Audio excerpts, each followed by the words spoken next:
Il Natale atipico è arrivato, ci sono regole da rispettare per proteggerci dal Covid, multe per i trasgressori, necessaria l'autocertificazione per gli spostamenti. Il calabrese professor Raffaele Bruno, direttore del Centro di Malattie Infettive dell'Università di Pavia, tra i primi 50 medici ai quali verrà iniettato il vaccino anti-Covid. Natale di lavoro per i medici dell'USCA impegnati a fare tamponi e a rispondere alle chiamate per le visite domiciliari dei malati da Covid. I medici militari in servizio nell'ospedale da campo di Cosenza impegnati a curare la salute e il morale dei degenti ricoverati durante il periodo natalizio. Oggi la visita di Monsignor Nolè.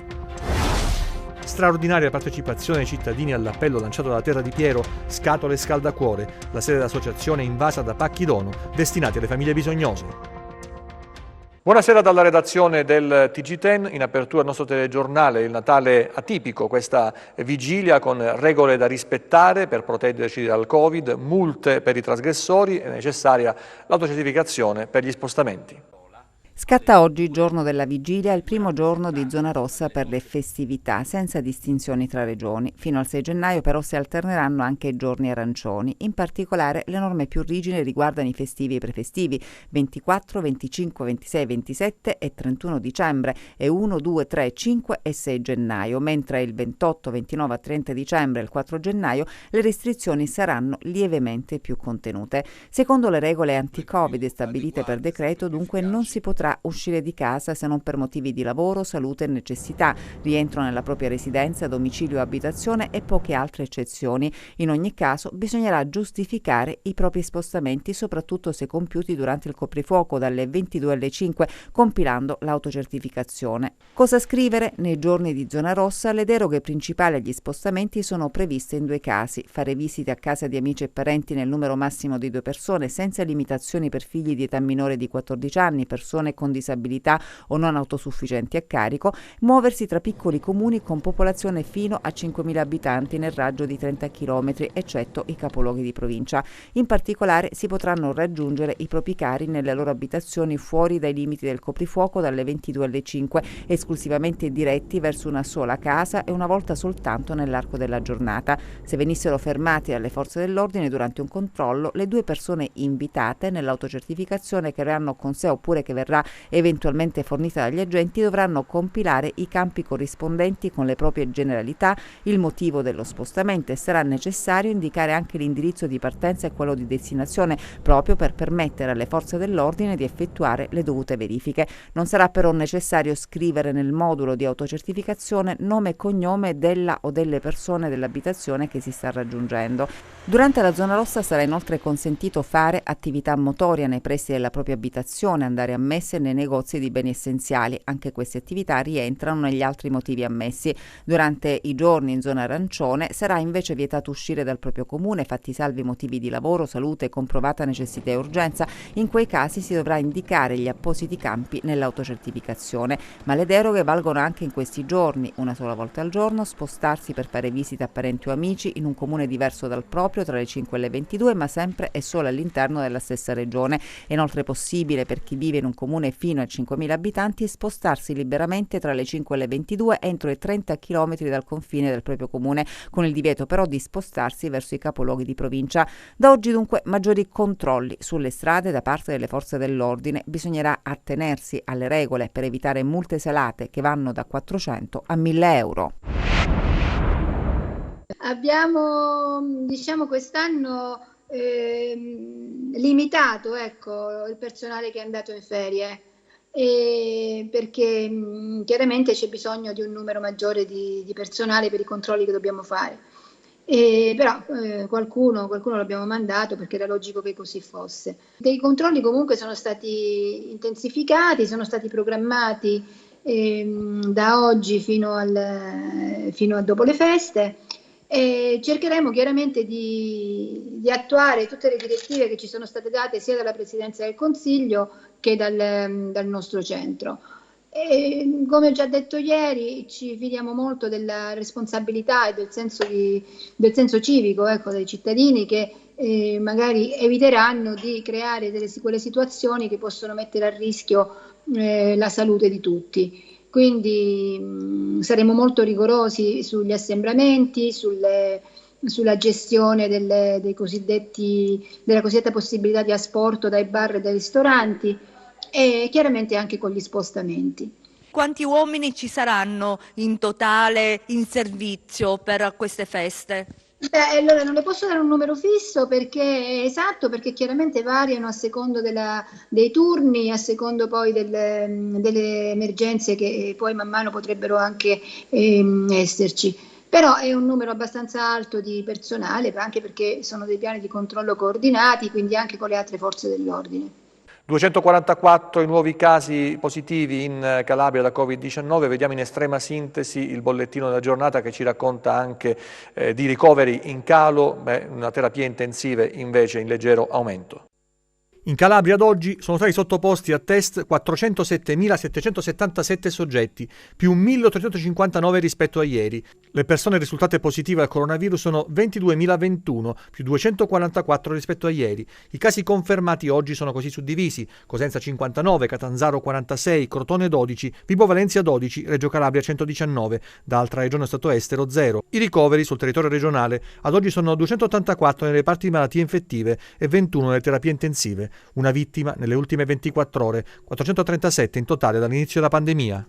Intanto c'è uno spiraglio alla fine di questa annata così particolare, si comincia a parlare di vaccinazione di massa, ci saranno delle giornate che apriranno questa campagna che dovrebbe far uscire il Paese e il mondo da questo incubo del coronavirus. Tra i primi a vaccinarsi un calabrese che non vive in Calabria, il professor Raffaele Bruno, direttore del Centro di Malattie Infettive dell'Università di Pavia, sarà tra i primi 50 medici ai quali verrà iniettato il vaccino anti-Covid. Il calabrese professor Raffaele Bruno, direttore del Centro di Malattie Infettive dell'Università di Pavia, tra i primi 50 medici ai quali verrà iniettato il vaccino anti-Covid. Aspettavo questo momento che arrivasse, finalmente sta per arrivare. E domenica, come sapete, partirà il Vaccine Day.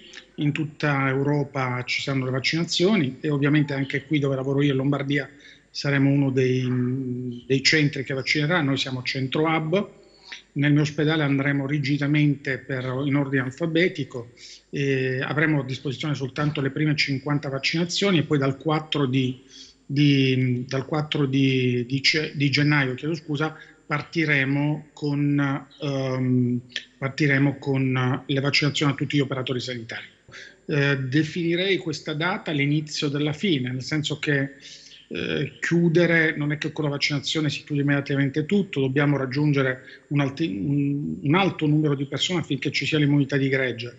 Quindi io penso che se ci sarà un'adesione convinta alla vaccinazione, ci sarà ovviamente per la prossima estate e il prossimo Natale ci sarà sicuramente la possibilità di passarlo in tranquillità e in serenità. Al momento le varianti non mi preoccupano perché il vaccino che abbiamo funziona anche su queste varianti, quindi al momento non c'è niente da preoccuparsi. La situazione è una situazione ancora purtroppo grave, nel senso che abbiamo più di 500 morti al giorno, i contagi sono alti, in 5 regioni l'RT è superiore all'1, quindi devo dire che la situazione in Calabria è stazionaria, però bisogna stare attenti perché poi bisogna vedere quale sarà il risultato di questi giorni in cui secondo me ci sono state troppe deroghe a quelle che erano le direttive. Mi rivolgo ai miei concittadini facendogli i migliori auguri, veramente un grandissimo affetto con l'orgoglio della mia calabresità e cosentinità. Purtroppo quest'anno non potrò godere del calore unico che si può respirare a Cosenza durante il periodo di Natale, perché purtroppo gli impegni di lavoro e le nuove direttive mi tengono lontano dalla mia Cosenza, però ovviamente con lo spirito ci sono e idealmente abbraccio tutti. E tra i primi a sperimentare il vaccino in Calabria anche il primario di malattie infettive del Pugliese Ciaccio di Catanzaro, Lucio Cosco. E tra i primi a sperimentare il vaccino in Calabria anche il primario del reparto di malattie infettive del Pugliese Ciaccio di Catanzaro, Lucio Cosco. Sicuramente sì, è una data simbolica molto importante, perché come ha detto Raffaele è l'inizio di un ritorno alla normalità, di cui però qualche mese ci vorrà per tornare alla normalità. Io vedo come uno strumento che mi farà lavorare con più serenità, parlando in modo egoistico, però è un passo importante non solo per me ma per tutti, veramente. Dico che bisogna stare molto attenti. Io ricordo che a luglio avevamo 150 contagiati al giorno in Italia, ora siamo a 15, fra i 15 e i 20.000. Questo ci fa capire come la situazione è molto grave e può ripartire, basta un niente perché possa ripartire il contagio e affrontare una terza ondata. Questo era Lucio Cosco e adesso vediamo invece il Natale di lavoro per i medici dell'USCA impegnati a fare tamponi e a rispondere alle chiamate per le visite domiciliari dei malati di Covid. In fila alla vigilia di Natale per sottoporsi a tampone rapido antigenico. Chi rientra da fuori regione fa tappa obbligata qui nella sede USCA di Via degli Stadi. Quanti test effettuati oggi? Oggi soltanto 50, ma nei giorni scorsi dal 20 al 23 ne abbiamo fatto qualcosa come 700 e solo 5 positivi. Quindi una campagna importante di screening. Da qui inoltre si coordina l'assistenza dei pazienti Covid da casa. Come vedete c'è un'auto medica dell'USCA con gli operatori, lo scafandro, stanno partendo per una visita domiciliare a Rende. Mancano 3 giorni al vaccino day. Il direttore del Dipartimento di Prevenzione dell'ASP è tra i primi a cui sarà somministrato il vaccino. Certamente sì, non so se me lo fanno fare domenica, ma sicuramente sarò il primo di gennaio, insieme ai miei amici e colleghi collaboratori del Dipartimento di Prevenzione, perché è giusto, perché io ci credo, perché io sono sicuro che solo attraverso il vaccino possiamo uscire da questa fase epidemica. E diamo una informazione anche ai nostri telespettatori: sarà possibile farlo qui il vaccino o c'è bisogno di un sito particolare dove sarà effettuato e somministrato a Cosenza? Ci stiamo riflettendo. Intanto, quando si parla di Cosenza dobbiamo parlare di tutta la provincia e sicuramente tutti i siti ospedalieri saranno interessati per la somministrazione. Poi, per quanto riguarda alcune zone come quelle della Media Valle Crati, del Cosenza Savuto, noi di Amantea abbiamo pensato di poter usufruire di altri spazi come quello di Bisignano, di Amantea, poliambulatori e anche della sede USCA di Cosenza. È chiaro e normale che in questi casi ci sarà a completa nostra disposizione un'ambulanza di 118 per eventuali reazioni allergiche, che comunque sono molto rare. Se voi andate a vedere tutto quello che è successo in America, solo 7 reazioni allergiche su 278.000 vaccini effettuati, somministrati. Volevo dire un'altra cosa, che l'USCA, da quando è iniziata la sua attività, dal 15 luglio, è riuscito a compiere qualcosa come 60.940 tamponi e qualcosa come 1.000 visite domiciliari. Continuiamo a parlare di vaccini, spostiamoci nel Regino invece.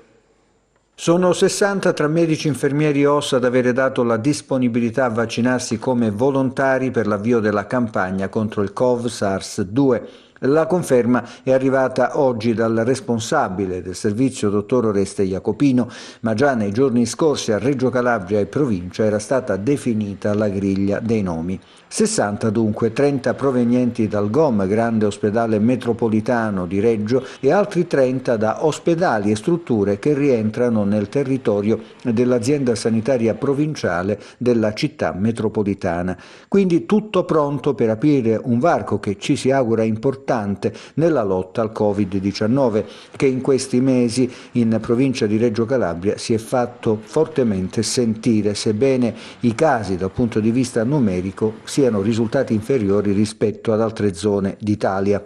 La presenza del virus resta però in percentuale alta e quindi l'attenzione resta notevole da parte degli operatori sanitari tutti. Anche nella giornata di oggi nei laboratori e negli uffici sanitari reggini si è lavorato alacremente. Il 27 dunque comincia la vaccinazione, una data alla quale in tanti guardano con speranze e per fortuna anche con certezze. La lotta è appena agli inizi, ma forse il tunnel prima o dopo finirà.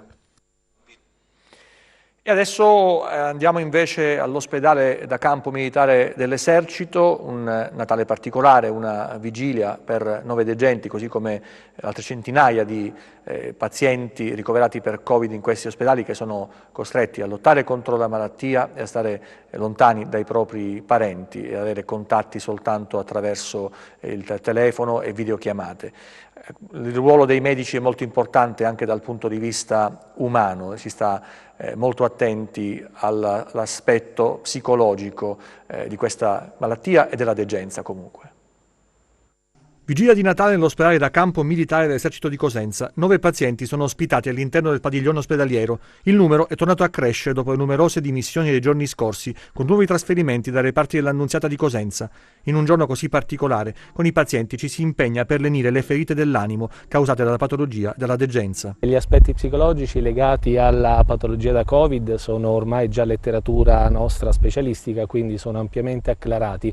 I temi sono legati naturalmente alla preoccupazione per le proprie condizioni di salute, al timore di farcela o meno e naturalmente anche di riflesso per l'affetto nei confronti dei familiari. Tutto il nostro personale è formato sugli aspetti psicologici delle cure in generale e soprattutto nei contesti di emergenza-urgenza come di fatto è questo che stiamo vivendo. Quindi in ogni girovisita, indipendentemente dalla presenza specialistica, c'è sempre un'attenzione alla parte più umana e psicologica dei nostri pazienti. E questa mattina i degenti hanno ricevuto una visita speciale. L'arcivescovo di Cosenza Bisignano, Monsignor Nolè, si è recato nell'ospedale militare e sono vissuti momenti commoventi. È stato un momento veramente bello perché c'è stato il saluto a tutti i pazienti, alcuni hanno potuto affacciarsi proprio alla vista e quindi beneficiare di questo saluto importante, c'è stata molta commozione, è stato veramente un bel momento perché a un certo punto 2 persone hanno chiesto di parlare direttamente e questo è stato concesso, quindi c'è stata un'interlocuzione diretta con una bella benedizione. Sì, grazie alle nostre trasmittenti, una interna e l'altra con un sistema nostro di contatti interno-esterno è stato possibile effettuare questo collegamento in estemporanea in realtà, che è venuto proprio dal cuore, dalla richiesta dei 2 pazienti. Insomma, ecco. Sta funzionando il sistema studiato in sinergia con l'azienda ospedaliera, sono previste altre dimissioni nei prossimi giorni. Le condizioni cliniche vanno sempre monitorate di giorno in giorno, quindi per noi è d'obbligo usare ogni cautela nella previsione di dimissibilità, ma diciamo che l'andamento clinico e anche psicologico, visto il tema dei nostri pazienti, possono lasciarci un cauto ottimismo nel prevedere qualche dimissione nei prossimi giorni, sempre previa valutazione delle condizioni cliniche. Anche tra le tende dell'ospedale militare dell'Esercito si avverte forte lo spirito del Natale e il personale manda un augurio a tutti i calabresi. Adesso parliamo della straordinaria partecipazione, anzi vediamo subito sulla partecipazione dei cittadini all'appello lanciato dalla Terra di Piero, Scatole Scaldacuore, la sede dell'associazione invasa da pacchi destinati a famiglie bisognose. Questo è il Natale, solidarietà, amore e condivisione e nella prova la sede della Terra di Piero a Cosenza stracolma di doni, le scatole scaldacuore, un progetto di solidarietà per donare a chi ha bisogno e per dare un po' di gioia ai meno fortunati in questo periodo particolarmente difficile ma pur sempre natalizio. Questa è un'isola davvero di civiltà probabilmente, la situazione è difficile perché è difficile in tutta Italia, però qua è un poco meno difficile perché c'è tanta solidarietà da parte dei cittadini di Cosenza che hanno trovato un punto di approdo proprio in questo posto. Ieri sera c'erano migliaia di scatole, adesso le stiamo distribuendo, sono scatole scaldacuore ma soprattutto sono maniche che si tendono verso le persone che hanno un poco più difficoltà rispetto a noi. Rispetto agli anni passati la richiesta è aumentata. Sì, è aumentata di tanto, ma non solo delle scatole, che sarebbe diciamo una cosa voluttuaria, ma è aumentata di tanto proprio di cibo. Ci sono i cosiddetti nuovi poveri, purtroppo. Guarda, noi abbiamo iniziato a marzo partendo dai quartieri popolari, quindi via Popilia, Cosenza Vecchia, San Vito, siamo arrivati a via 24 Maggio, via Lemena, anche Corso Mazzini. C'è una nuova povertà che fa un poco spavento, perché tra l'altro si manifesta con molta più vergogna, quindi è più difficile da stanare, però ci sono dei bisogni che vanno colmati. Domani dalle 10:30, 11 in poi facciamo le uscite, andiamo più o meno su 600 famiglie cosentine dell'Interland, andremo a portare il pranzo di Natale, che sarà primo, secondo, frutta, dolce, contorno e tutto. Un esempio che l'ha toccata in questo periodo, ce lo può raccontare? Sì, ieri è venuto un bambino, l'ho scritto, è venuto un bambino e ha detto: mamma, ma questa è la casa di Babbo Natale, e poi ci sono 3 bambine in tempi diversi hanno detto che questo è il paese del balocco, erano entrati qua dentro nel paese del balocco. Noi, come un piccolo tramite, la città di Cosenza, che è una città che sotto questo punto di vista, con tutte le contraddizioni possibili che purtroppo ci sono, però è la città, secondo me, la città più solidale del mondo. Loro sono persone per bene, quindi c'è bisogno di persone per bene nel mondo e nella nostra città. Non è tanto il cibo che si porta, ma quando una mano, e soprattutto diciamo alle persone: non siete soli, non ci siamo anche noi. Adesso un regalo di Natale, possiamo definirlo così, da parte dell'ANAS, che in questi giorni è riuscita, come promesso qualche settimana fa, a riaprire al traffico il viadotto Cannavino, strategico per chi attraversa la Sila, collegamento fra lo Ionio e il Tirreno, tra provincia di Cosenza e provincia di Crotone. Vediamo. Poche le auto in transito sul ponte di Celico, riaperto al traffico come annunciato alcune settimane fa proprio al TG10 dal responsabile dell'ANAS Domenico Renda. Entrambe le carreggiate sono percorribili e i mezzi leggeri potranno viaggiare a doppio senso di circolazione.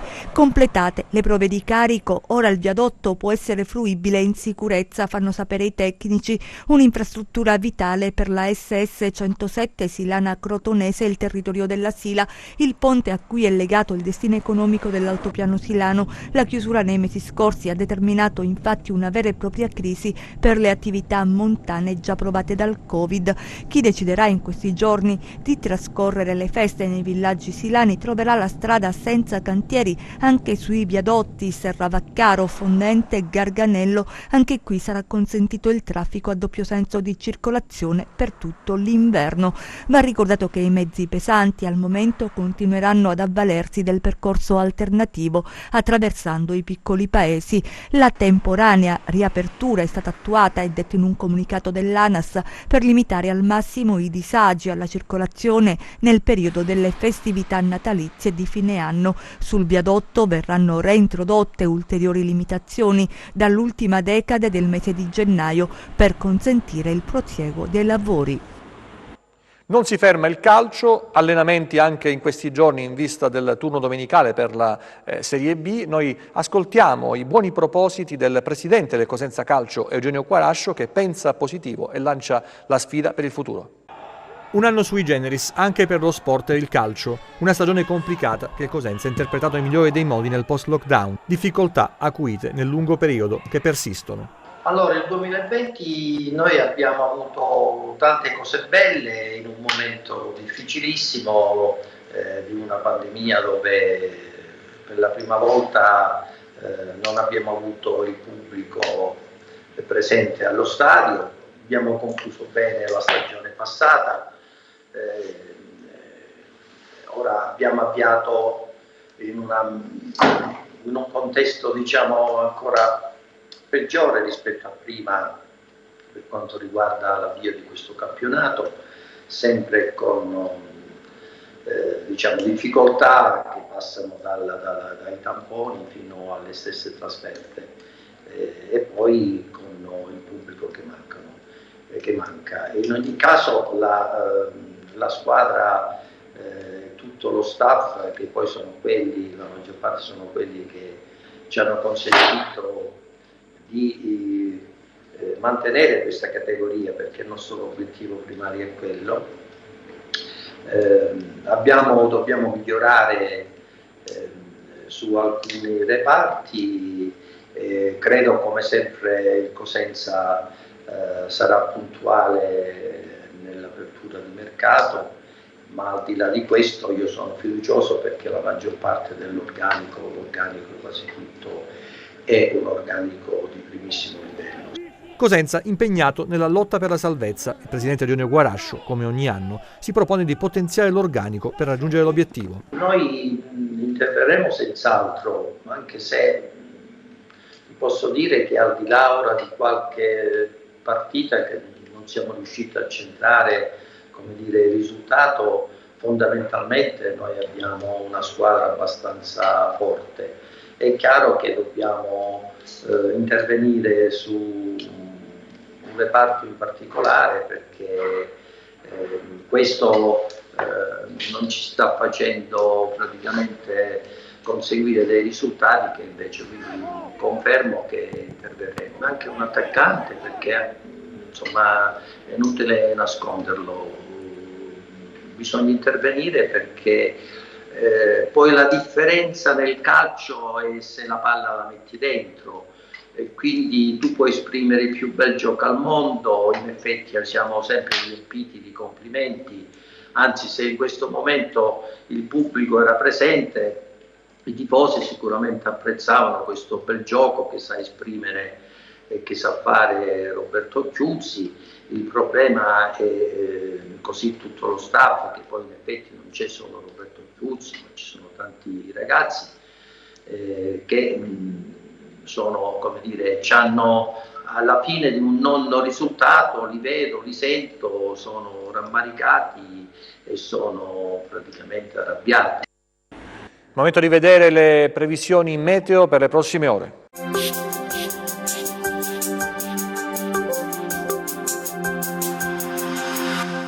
L'elevazione verso nord dell'alta pressione in pieno Atlantico favorirà la discesa di aria artico-marittima, che darà vita a una perturbazione che interesserà la Calabria, apportando anche nevicate sui monti, soprattutto a partire dal giorno di Santo Stefano. Sebbene i primi effetti inizieranno ad avvertirsi sin dal pomeriggio di Natale, con le prime piogge su Cosentino Tirrenico. Domani la nuvolosità andrà gradualmente ad intensificarsi sull'intero Cosentino, in particolare sui versanti tirrenici, dove dal pomeriggio si verificheranno le prime piogge, le prime nevicate, ma ad alta quota sui monti dell'Orso Marso e sul Pollino. Temperature in generale ulteriore lieve aumento, sarà quindi una giornata mite in relazione al periodo su quasi tutto il territorio regionale. Domani venti tra deboli e moderati da libecce ovunque, i mari saranno mosso il settore tirrenico centro-settentrionale e il settore ionico tra il Catanzarese e il Crotonese, poco mosso nei rimanenti settori. Per ulteriori approfondimenti vi rimando al sito www.meteoincalabria.com